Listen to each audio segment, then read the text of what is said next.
విషయంలో ఇంకా మైసమ్మ గౌతమ్ అయితే ఇద్దరు ఒకటయ్యి, ఏంట్రా నువ్వు నీ కూతురు నువ్వు తీసుకొని ఇంకా నీ కూతురు కోసమే బతకాలన్నట్టుగా ఉండాలి, కానీ నువ్వేంటి ఆ రమ్య వాళ్ళ దగ్గరకు వదిలేసి వస్తున్నావు అని చెప్పని మళ్ళీ తన మైండ్ అయితే మార్చి వాళ్ళ దగ్గరికి అయితే తీసుకొస్తుంది.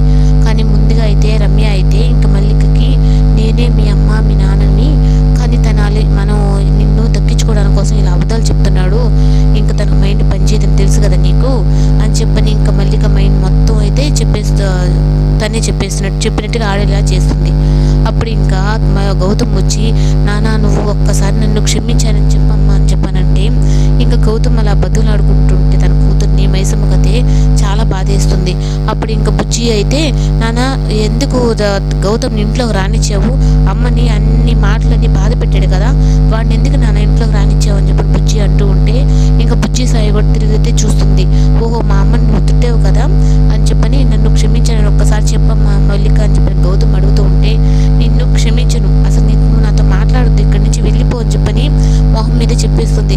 అప్పుడు ఇంకా రమ్యకైతే ఊపిరి పీల్చుకుని